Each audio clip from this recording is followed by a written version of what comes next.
Welcome back to Around the Beat, a hoops hype show that brings you the pulse of every team. This week, we're doing the Boston Celtics. We're joined by CLNS writer Bobby Manning. Say what's up, man. How are you doing?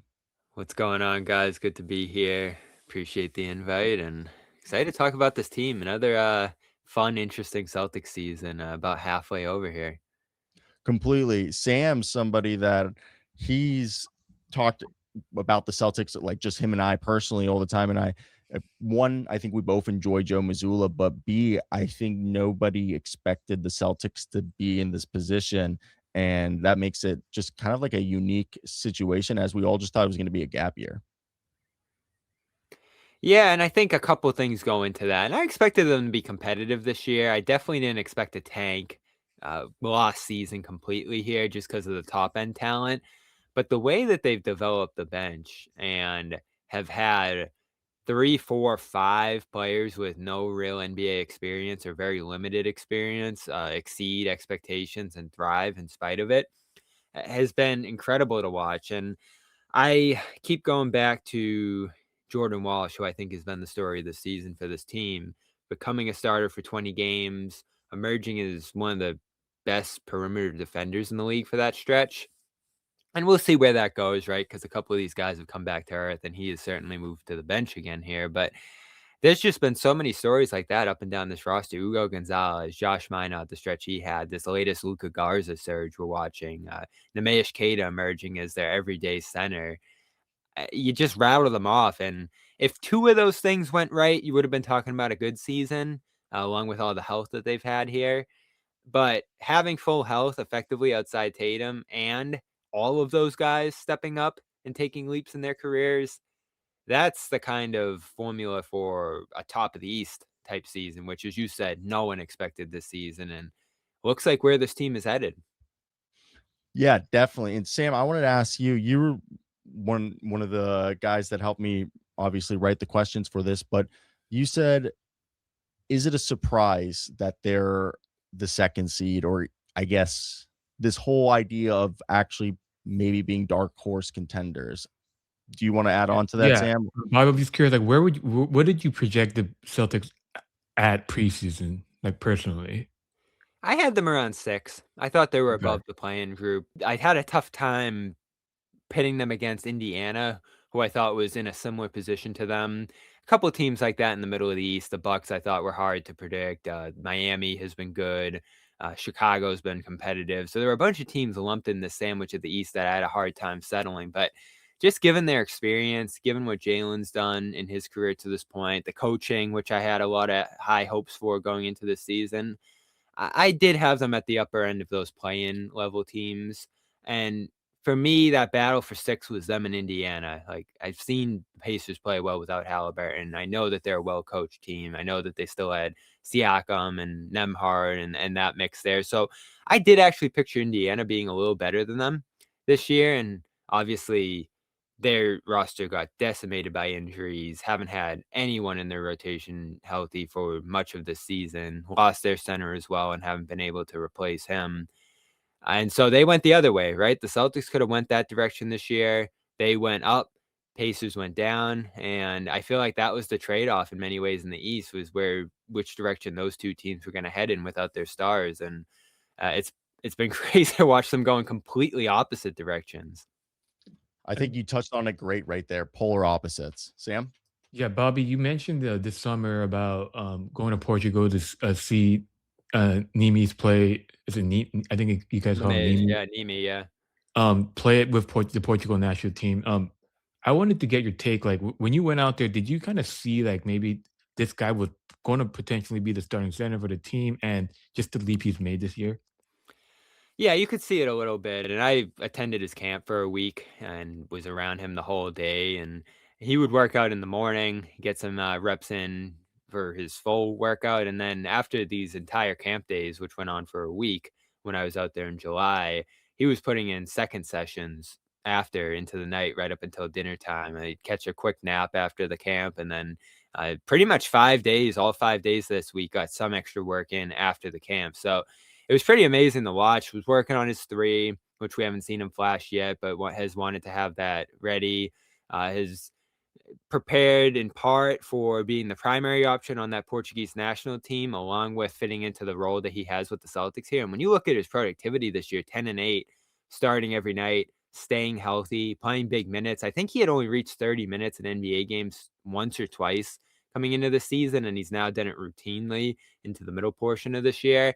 You could definitely see the signs, but I think you saw the signs last year too, because Kristaps Porzingis missed the start of last season with surgery. Luke Cornett, Al Horford, they had some games where they were out. And so Queta got a couple starts early last season, and they were extremely stable with him through those minutes. And he would put out some excellent performances, had some inconsistencies. Joe Mazzulla coached him hard, would pull him out of games, would really stress the fundamentals with him. And that process, that faith has paid off here. And a player who just looks extremely seasoned, has been positionally sound, has grown his body, has been more healthy than he's been early in his career, and just has been a constant for this team. And I think when you look at the screen assist numbers this year, he's right up there at the top in the league. And so that part of his game has come a long way too, which is important to the system. His offensive rebounding is a dynamic part of this team, and he's become a better finisher around the rim as well, has a little floater game that he's gotten into. So he's worked on all those small pieces to his game, playing consistently and being asked to be relied upon like a starter, right? He can't have bad games now. He can't foul out at nights. And he did that the other night in Brooklyn. Mazzulla was tough on him, gave Amari Williams a start the next night, and then he was right back out there in the lineup against Portland on Monday. So he's been the rock for this team. And we don't talk a lot about him because he's been that stable and consistent. There's not a lot to talk about. He's just there every night. It's been unbelievable.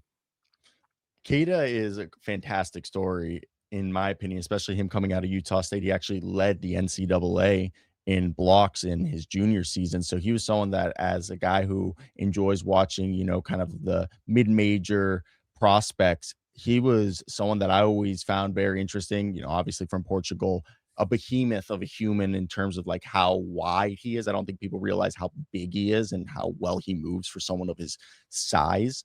Yeah. So if he's, an example of someone who kind of took a leap, you mentioned Jordan Walsh or earlier, who are some other players that either it be a acquisition that came to the team or just a player who's been on the squad for a few years that you think took a leap and has contributed to the success that this team has had this year?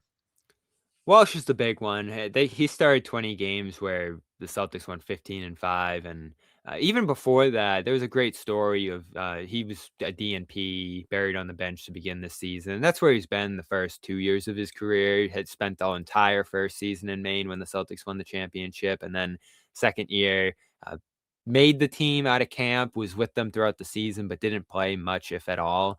And so he was in a similar spot to begin this season. And I heard again, not far from probably being off this team into year 4 and maybe being out of the league or at least taking a training camp deal. That's where his career was headed. And Jaylen Brown, who's been close with him and, sat with him on the plane to begin this season. Brown formerly sat with Porzingis on their plane trips.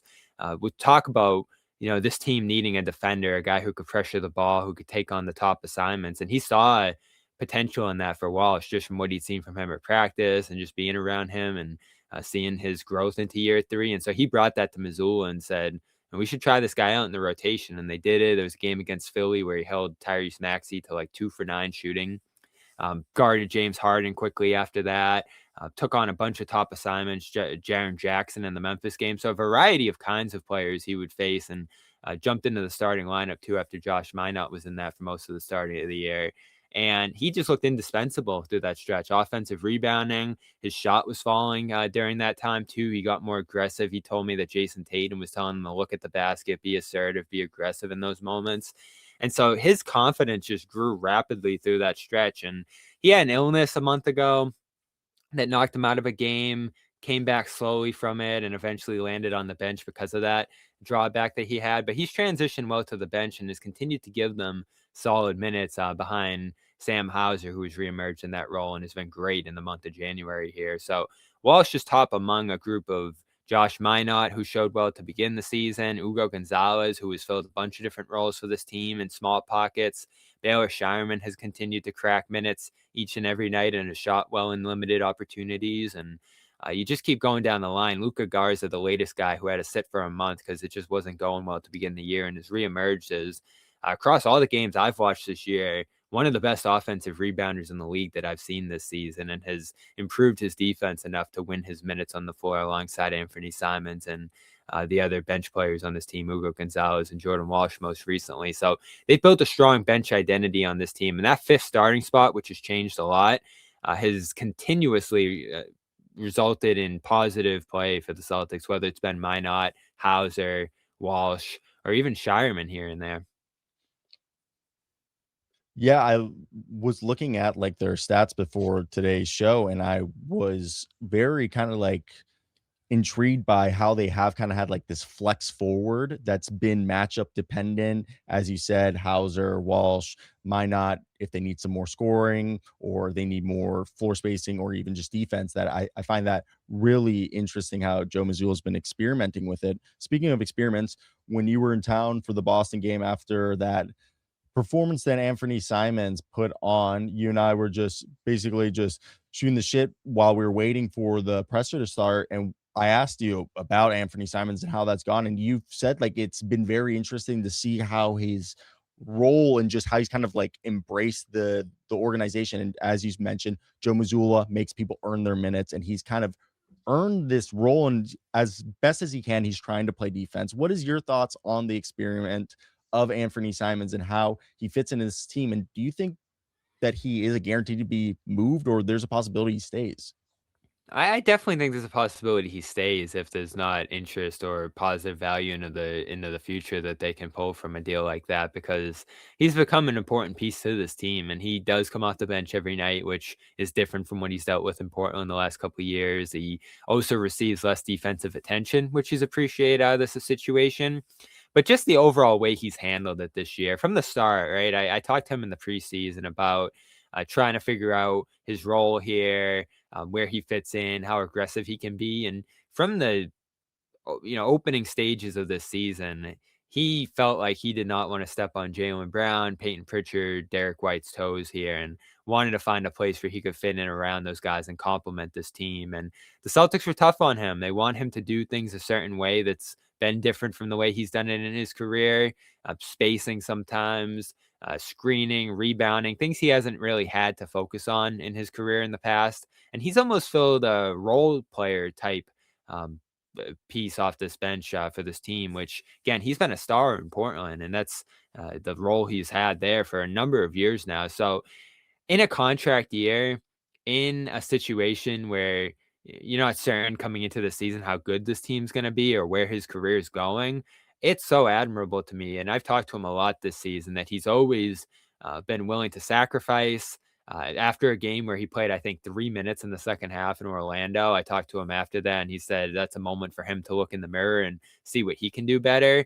And somewhere along the last 3-4 weeks here, something clicked where Mazzulla just started to trust his defensive positioning, intensity, and awareness, and would start plugging him into key situations. He closed another game against Miami and Boston a few weeks before the one you mentioned there.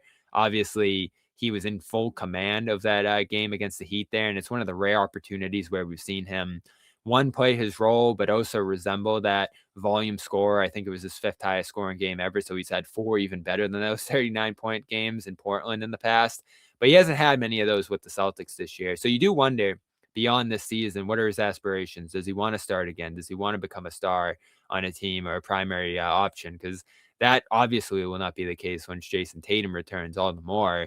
So does he fit in when that happens, whether it's this season or going beyond this year? What kind of contract does he want? Because the Celtics are obviously going to continue to be up against the second apron as well as the luxury tax into the future here. And is he the right player to use that mid-level exception on, that mid-level kind of money on going forward? They obviously have some needs in the front court, but if they lose Simons, they'd have a need in the backcourt as well. And I love his fit here. I love the way he's complemented this team and has been able to step between stardom and a role pretty seamlessly. And again, it's just another pleasant surprise this season that there's been no real drama about that. The decisions have happened pretty naturally. There's been a few spots where you probably could use a little more Simons, a little less Pritchard, or vice versa. But they've handled it well. They've balanced it well. All of them feel like they can step back and let the other guy perform if they don't have it on that night. And Joe Mazzulla has just generated great buy-in among these guys, and I get the sense from Simons that that is the biggest reason that he's been so amicable to his situation here is that Mazzulla is, has communicated it all well. Told him from the start, if you don't defend, it's probably not going to go the way you want it to here. Was upfront about how he was going to challenge him on that end, and Simons has gotten better. I thought he had 2-3 strips in that Portland game last night against his former team that were instrumental to that win, along with some bursts of shot making, which have been an important part of their bench play as well. He was 4th in the NBA period in plus. With Simons, I was wondering, do you see him staying with the team beyond? Do you think he'll get extension or anything like that? I lean yes right now because I feel like from the trade market perspective, from Portland, obviously, who ended up just moving on from him in the holiday deal, as well as the Celtics who explored trading him. I know you guys had a bunch of reporting on that over on HoopsHype and how that Nets deal didn't come together. I don't think they've had much luck in moving on from him. And from what I gather at the highest levels of the organization, he has fans, among the decision makers there. And I don't think this team is under pressure to just dodge the luxury tax from all the reporting that we've seen, as well as what I've heard, especially considering the position that they're in the East right now. So I think they face a tough trade-off between using that contract, which they could potentially lose this summer for nothing, to find a piece that's with them into the future, and maybe desiring to see this year out with Simons, who again has been an important part of this team dynamic, and could be part of that into the future here too. I'm sure he has some excitement about being part of a contender once Tatum returns, but how big of a part of that team is he? How much can they afford to pay him? I don't see much more than 10 million maybe per year for him here, and that's obviously a substantial drop off from the 27 that he's earning right now. So we'll see if the numbers work and what opportunities out there for him this summer. I'm sure there will be some interest in him around the league once he is an unrestricted free agent. So that's going to have to go into their decision making this offseason, along with future financial interest for this team too. I lean yes that he'll be back, but I think it's about 50-50 right now. That's pretty interesting. Just going back to Queta earlier, with him being a starting center, I know Shams earlier, a couple days ago, reported that the Celtics were shopping for a starting center. What are you hearing on that end?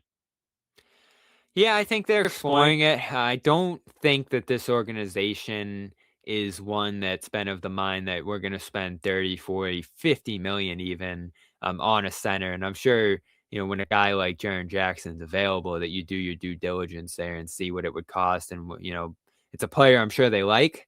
It's probably not a contract that they like necessarily. Zubac in a much more favorable position. So I understand the interest there, though the Clippers have been the ones who are going in the opposite direction right now in terms of their rise in the West standings and better play of late.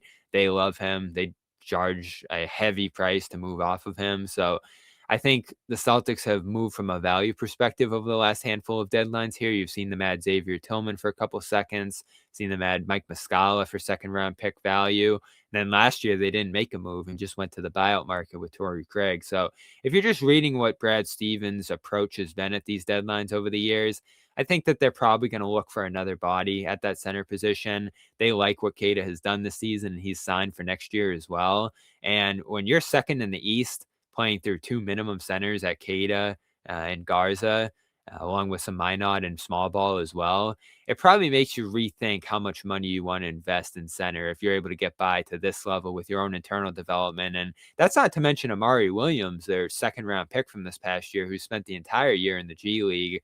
And over the last couple of days here, made a spot rotation appearance in Brooklyn with a critical performance into double overtime that helped them win that game. And then was a major part as their backup center of this win over Portland on Monday. So, they're going to have a couple of weeks here to assess his play and his potential impact on an NBA roster as well at the early stage of his career. And we're talking about a couple minimum guys and a two-way flyer of a second round pick here who are making impacts on one of the best teams in the league. So they feel strongly about their development as well as their personnel selection, which obviously went great over this offseason. So with all that, alongside their pressure against the luxury tax here, it's hard for me to imagine them adding an expensive top end max salary center, especially with some of the first round pick commitments that would cost, along with some of the difficulties and roster flexibility that would force into the future here. You see what this team's done with Brown, White,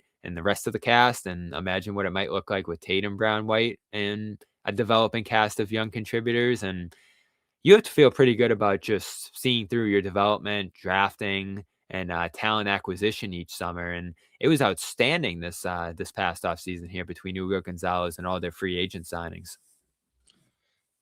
Great point talking about just the whole team as a whole, just how they've been able to kind of keep this identity of playing defense either through their acquisitions, through the draft or free agency, or just through the young guys just stepping into those roles that were expected of them. And either that it came slower, slowly through the season, or something that they've been able to consistently work on. Talking about just the trade deadline, it's $4 million and a little hair over, I think they are, from being in the first apron. Would you imagine there's a world where they trade Chris Boucher and Xavier Tillman, maybe with a second round pick, to a team like the Nets or the Wizards that have the salary cap to rent out that space, to then just basically waive those contracts? Because if they trade those two contracts, I believe they are now $700,000 in below both aprons, and they could eventually then sign a couple 10 days till they could sign a prorated two-way guy to a multi-year deal that isn't going to put them back into the apron near the end of the season. Do you think something like that is possible? Yeah, that feels most likely, and it's disappointing the way the year's gone for Boucher. I projected him as a starter or top-end bench guy for this team, and he has not been a factor on this roster at all. And I think Joe has acknowledged that that's been difficult to do each night to a veteran, and Boucher's handled it well. Has been an active guy on the bench, celebrating and just lifting up his younger teammates, but this team is obviously in a youth movement, and he has not been part of that. So it is difficult, both from their perspective and his perspective, to see him with the team beyond the deadline. Tillman in a similar spot maybe could benefit from playing elsewhere, but he's been here for a while now and has become a beloved bench member who's actually given them some decent spot minutes in emergency situations. So they're going to balance all of that against what they actually have to do financially. I don't think dodging the first apron is significant this season, because it's going to happen naturally over the summer, where you're going to have that full mid-level space when Simon's contract expires, and you can move off some other salaries potentially at that point. So I think that's more of an off-season situation, that aspect of it. The bigger question is going to be the tax, which they're 12 million over, which will require a lot more difficult decisions to dodge this season. And again, from everything I've heard, given where they're at in the standings, given the ownership's commitment, the new ownership's commitment to this team, they are not going to be under pressure to dodge the tax unless it makes sense from a basketball standpoint to do that. And that obviously could be beneficial to them in the long term. You have to dodge the tax 2 straight years to get out of the repeater tax territory, which is, of course, the stressor more than any, I feel like, that caused some of their off-season trades to just dump salaries. But they can probably eat 30 million in tax to keep this team together as much as they can. And, I think it'll take an Amari Williams rise, a Ron Harper Jr., strong second half, some showings with the NBA team. He got a chance in Brooklyn the other night as well, to show that those guys can be part of this team and as impactful to this team as like the Tillmans and Bouchers of the world could be. So again, I think they're going to be balancing a lot going into this deadline, and clearly they've shown that they're a contender in the East. So I think that's going to outweigh some of the tough financial decisions that they have to make here, though. They're still going to probably find ways to carve out a few extra $1 million here and there, a few tax savings, and maybe some apron flexibility if that's what they need here going to the deadline. But again, I think the buyout market is a strong option for them. I think internal development is something that they're focused on.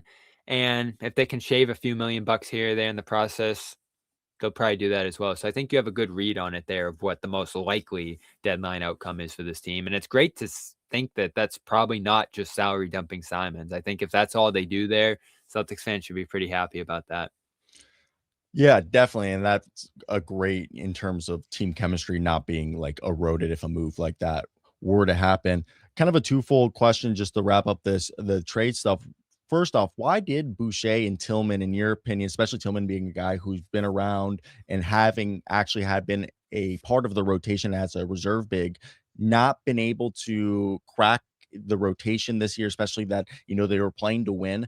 And B, Do you think, speaking of if they were to make a move, Sam Hauser had a really bad November. Baylor Shireman's a guy who kind of plays the same role. You could argue with Minot and Walsh. They all are also wing forwards.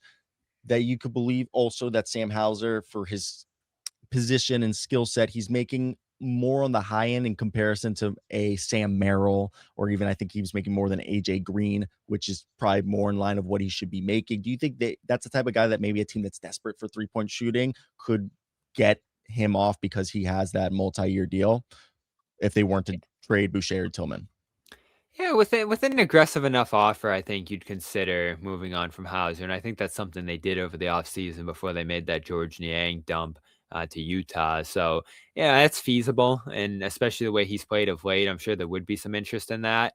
But he's also emerged as a starter on this team again, has been an important contributor alongside Tatum and Brown in the lineups that they've played together across recent seasons. Is still on a relatively strong value contract. They love his defense. They love his growth in that area. And he's continued to expand his offensive games into areas outside of 3-point shooting. And I think he does ride waves, strong waves of elite shooting into slumps, and is just all over the place sometimes in terms of his shot making, but is still routinely at the end of these seasons settled in as a 40, 41, 42% 3-point shooter throughout his basketball life. So they have an enormous level of confidence in him and being able to play a variety of roles, being a pretty selfless team guy as well. And when he gets going, it is really the cherry on top of this team looking unstoppable when they get into some of their explosive offensive stretches. His floor spacing is just a powerful weapon in itself because of the attention he draws out there. And they've even been able to run some offense through that as well. So I think it would take an extraordinary offer to pull him away from here, especially given that they aren't desperate to move off salary. And he would be a way toward doing that alongside with maybe a salary dump if you want to dodge the tax. But again, I think they have bigger aspirations this year and beyond than just trying to save some money at this moment, given what they've done this year and given the prospect that Jayson Tatum could potentially return this season. So I still say Simons, given his contract situation expiring at the end of the year and some of those minimum salary dumps, are more likely than them moving on from Hauser. Just to follow that up, Boucher and Tillman, just quickly, what's your thoughts on why that didn't work out for those two guys being able to seize that role? I don't think it's anything Boucher did wrong. I do think he's declining as a player into his 30s in terms of productivity. You saw it at the end of his Toronto tenure.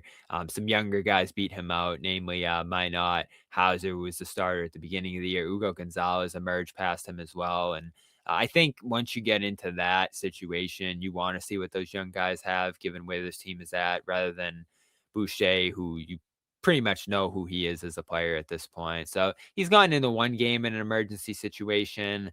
Again, he's been active and involved as a veteran presence along the sideline, and maybe could help a team as a buyout, trade and buyout type guy at this point.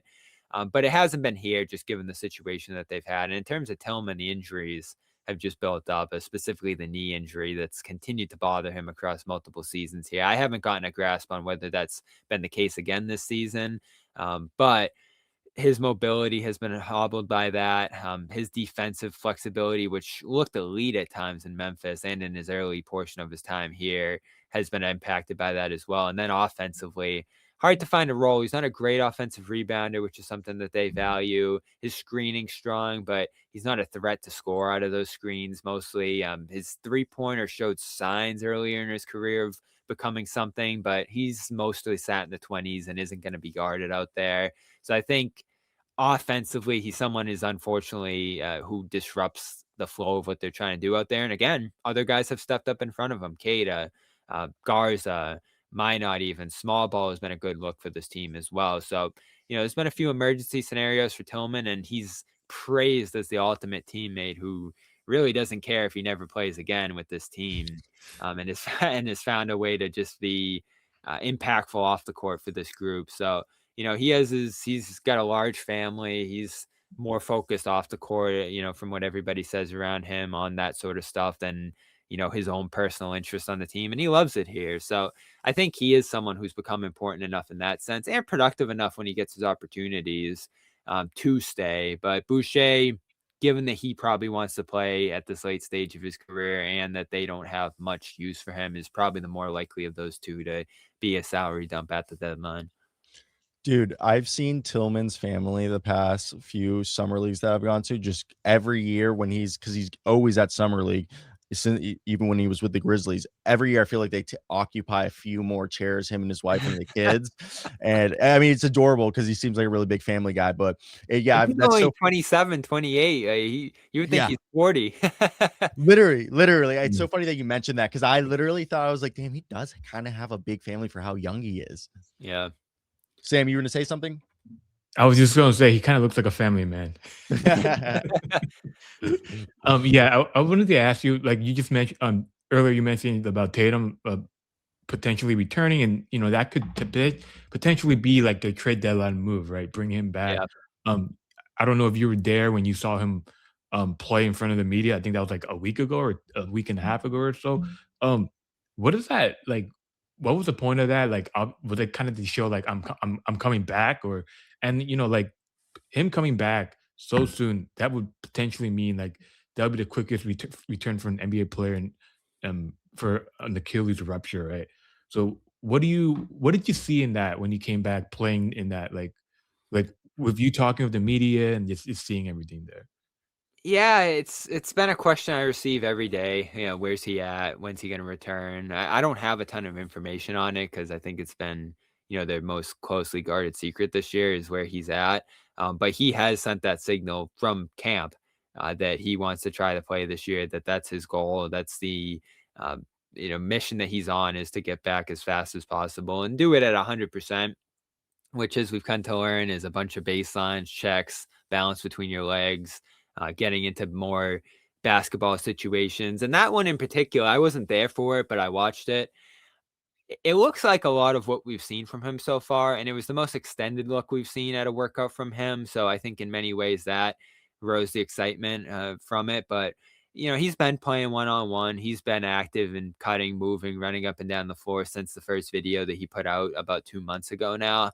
And so that open look at his progress, him keeping the door open to a return this season, as well as the team who, Brad Stevens said that they intentionally didn't go for the disabled player exception. I think in part because they haven't needed it given their salary situation, but also to send a signal to him that we're not ruling you out for this year. I still think he has a long way to go to get on the floor in a game, but he has steadily made progress. He's constantly been around the team. Feels like he's put in everything possible to try to make that fastest comeback from a star that we've seen.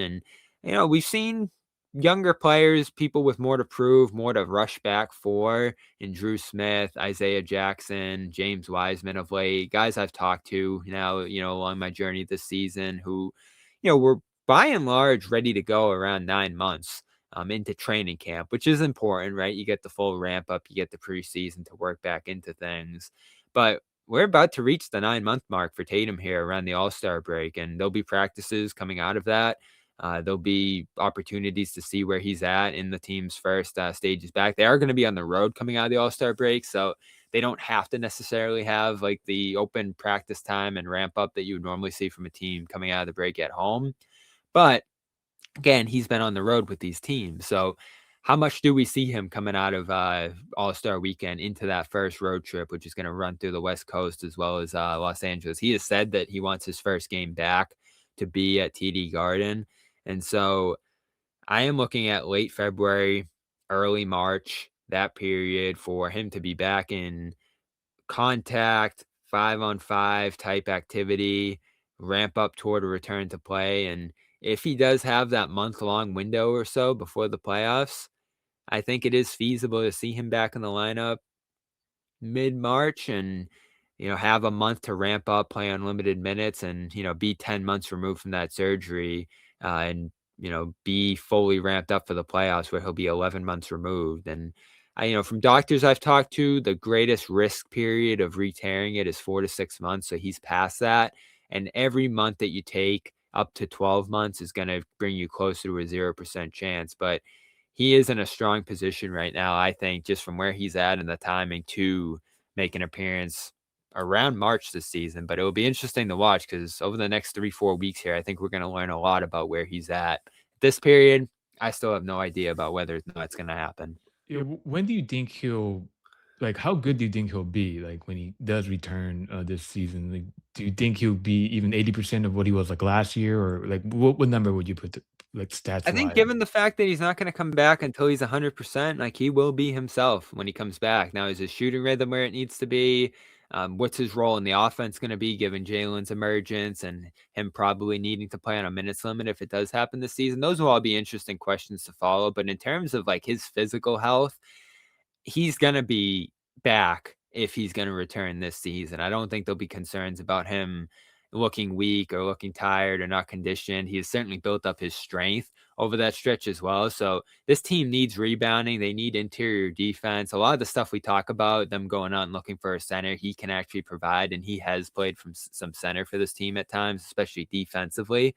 So, yeah, I don't have any concern about him looking like Tatum. It's just a rhythm, confidence, and assuredness in that, Achilles that does take, from what I've gathered from the guys who have come back from it this year, a week maybe to feel comfortable with, which I was surprised. I actually thought that would take a lot longer to feel comfortable playing on, given the enormity of what these guys went through with that injury. But, Drew Smith told me like a couple games, couple preseason games, and he felt good to go.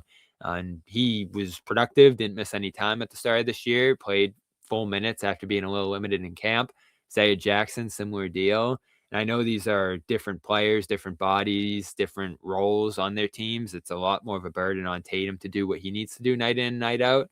So that's probably going to give the Celtics more caution along with how much they've invested in him. But I think when he comes back, whether it's late this season or next offseason, aside from a minutes restriction, which he'll almost assuredly have, he is going to look like Tatum. Now, I think he's probably going to have to take a bit of a backseat to Jalen this season, and then rework his way back to that top spot, just given what they've accomplished with that dynamic this year.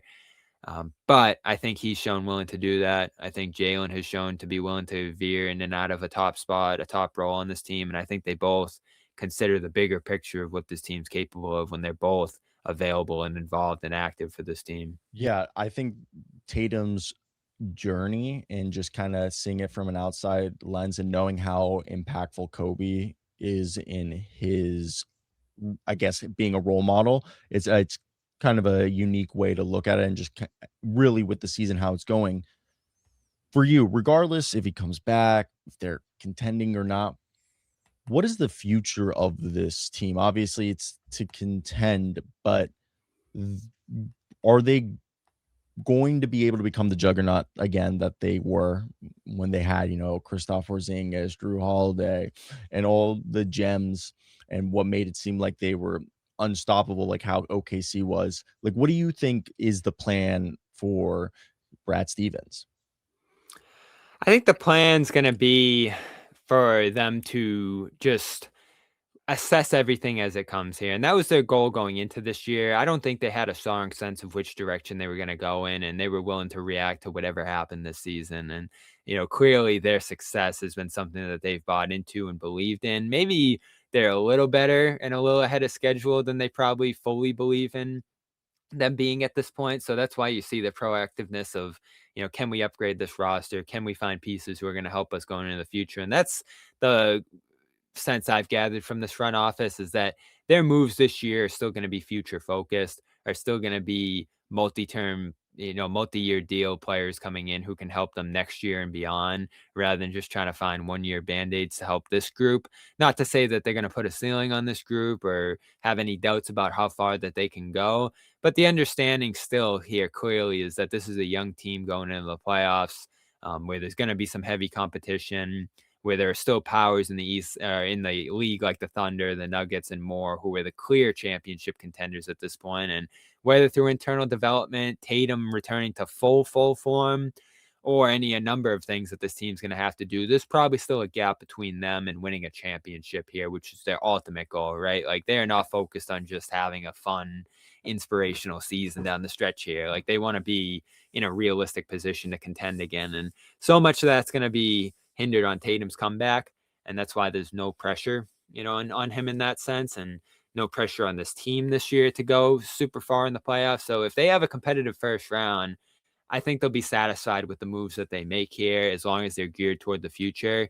second round trip, East Finals. Like, they're capable of all of these things, but they know that it's next year where they're going to have to be back here. And I think that's still going to motivate some of their deadline activity here. Like, I don't think they're going to sell out for a guy to save this team at center or anything like that. I think they still want to see the guys who have been in these roles grow into that and fully assess whether they can be part of this team in the future. And I've said, what's more important than this team going on a playoff run this year is having one or two guys who are unknowns going into this year that you fully know can be part of the dynamic next year. And I think Queta has emerged in that.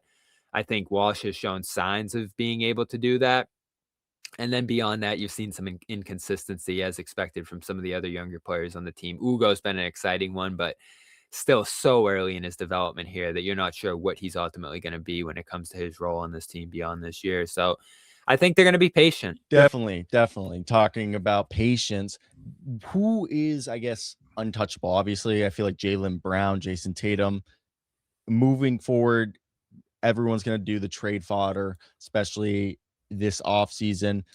If you had to say somebody that, if people were buying a jersey, whose jersey would you be fine buying, knowing that they're going to be around for the next foreseeable future? I feel pretty good about Jaylen after the season that he's had here, where he's shown signs of being one of the best players in the league. And so with his contract situation, with he and Tatum having the amicable relationship that they do here, being willing to make it work with each other for the sake of winning, and their commitment to him ultimately, they've had a lot of opportunities to break that duo up in more dire circumstances than this, and they've held firm. And I know Brad Stevens, obviously in a different cap environment, but throughout his tenure and even his coaching days, leading both of those guys into the players that they've become here, his vision for this team has been that if we have those two guys, we can figure it out around them and, make this roster work. And that's why they signed them to the contracts that they did. It's why that they've accepted that they're going to have a balance when it comes to the top of this roster and this 2 stars. And then beyond that, like, they're going to try to complement them as best as they can. And White's been a big part of that.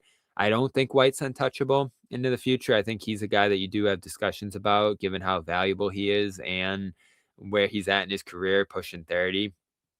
Same deal with Peyton Pritchard and Hauser and others down the line. Like, I think everybody else beyond Jaylen and Jayson are, under discussion at this point as you try to reshape this core into the future here. But, they obviously had, as you guys report and others, heavy interest from other teams for Jaylen, for Derek over the summer. And at least from how they tell it, they didn't seriously consider any of it, just given how good they feel about that core once Tatum's back in it. So it's expensive.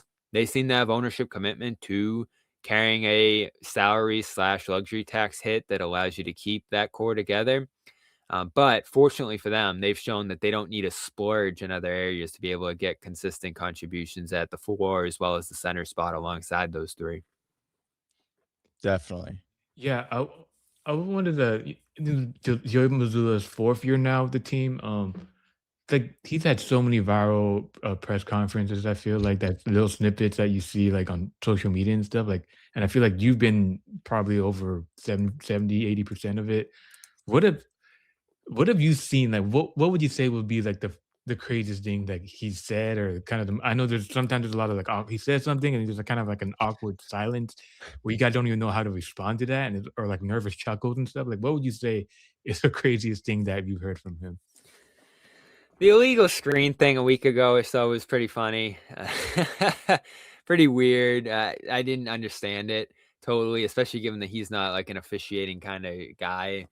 So I think that was like his unique spin on it. And he's done it a couple of times where he was like referencing like the town note that was like left on the windshield from that movie, and a couple other things when he's trying to complain about officiating without actually doing it directly and getting fined.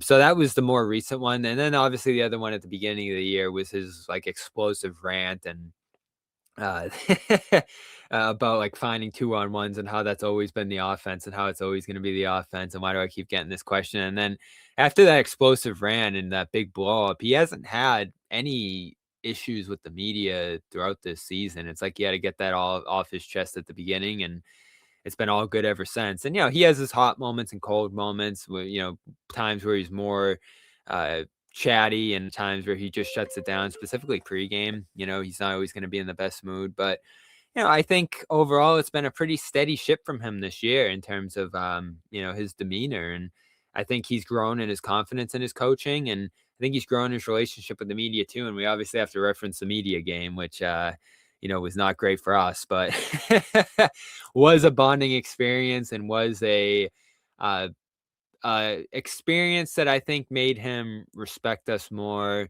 feel closer to us, feel like he knows us more and where we're coming from in terms of our knowledge and passion and just excitement about this game. And, he saw it on the floor, even as they smoked us through like the hustle and intensity that we played with trying to keep up.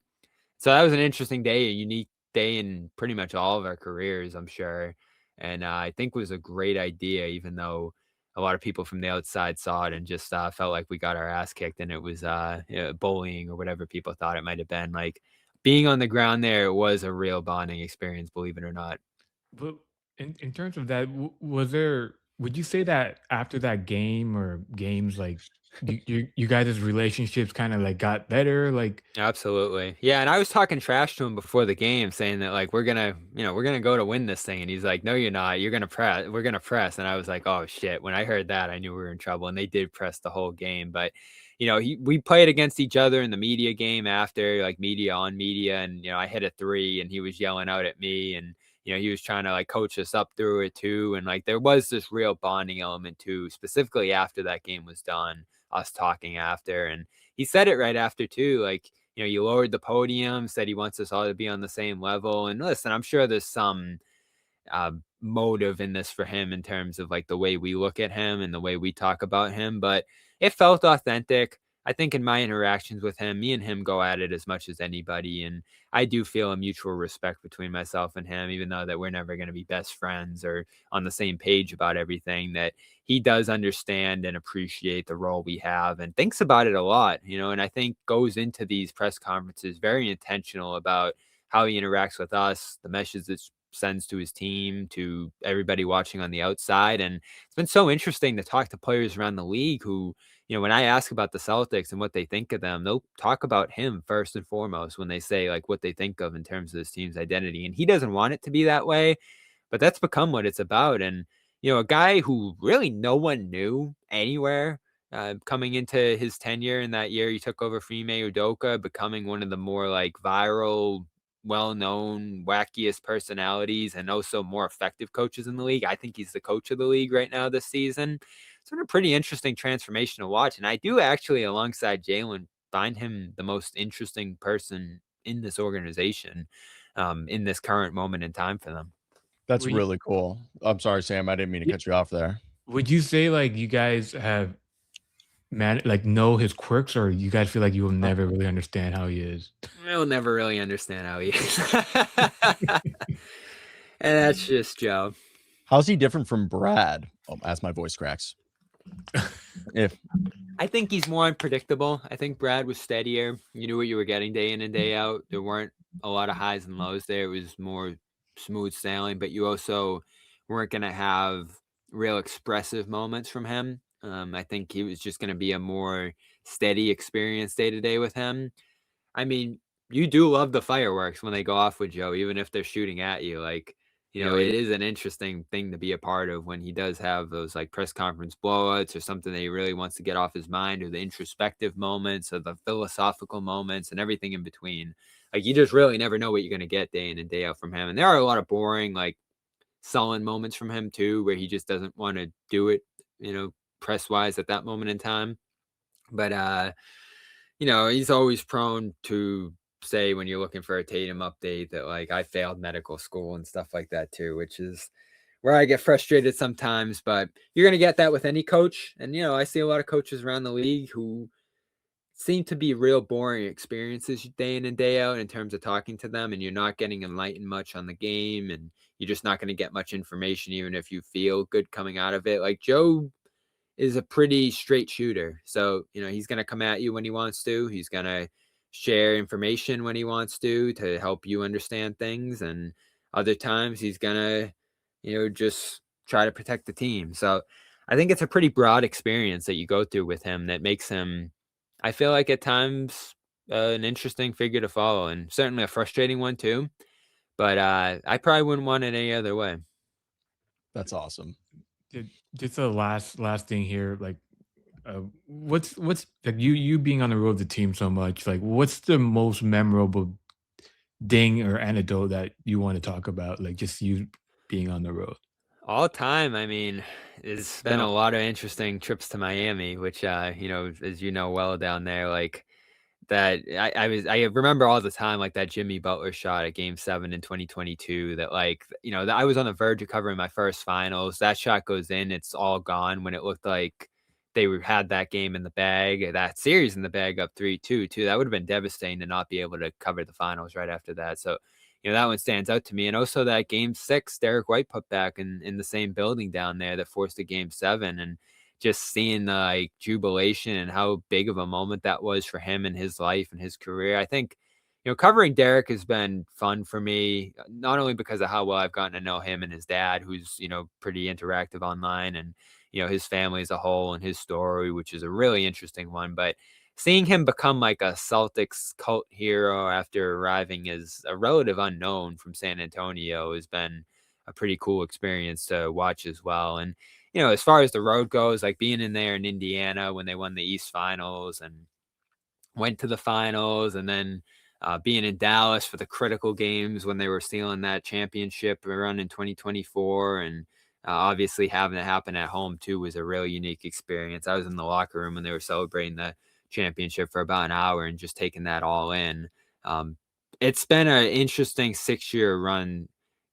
I started Brad Stevens' final season from afar, Zoom, all that. Ime Udoka's first season, seeing that come together, the highs and lows of building this roster, Joe Mazzulla taking over. And I knew Joe from, him covering his summer league in Vegas that he, had when he was in charge of that team. So, I was familiar with him. And that's just the cool thing about this, is seeing it develop over time and seeing the highs and lows. And I was obviously in the building when Tatum tore his Achilles in New York, and just seeing like the despair in that locker room after, and then coming home and seeing them rally and winning that game 5 after that, and then going out there for game 6 when the season ends. Like, I've really been there for all of it, and I feel fortunate for it. I hope I've done a good job bringing fans inside of it, and, making their experience more enjoyable too through, those experiences that I've had here.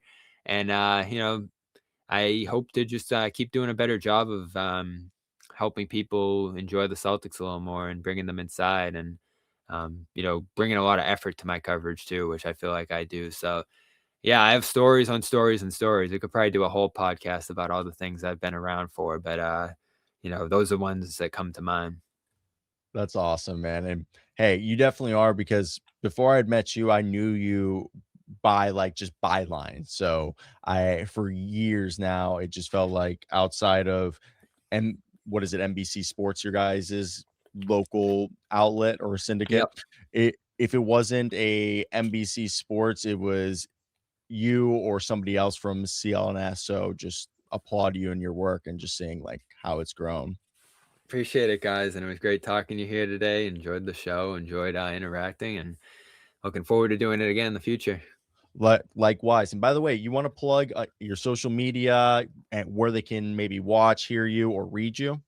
Yeah, CLNSmedia.com is where I write day to day. Obviously on YouTube, we do a post-game show after every game, the Garden Report, that we're most known for. So check that out. We're there literally after every game, and you're gonna see me on there pretty much every night too. So if you want more of our coverage and our inside look at the team, that's the spot to go. And then I write a column every weekend at Boston Sports Journal. So you can check that out as well for some of my national look at the league. Awesome. And all those will be linked in the description. So if you want to go ahead and find this quickly, you can go there right now. Bobby, I really appreciate you for coming on. Sam, anything else you wanted to say before we wrap this up? That's all I got. I think you guys are coming to LA. Sure. Are you going out to the All-Star? I'll be at All-Star. I'll be at the Lakers game right after that. So I'll be Okay. seeing a lot of LA over the next month. Awesome. Okay.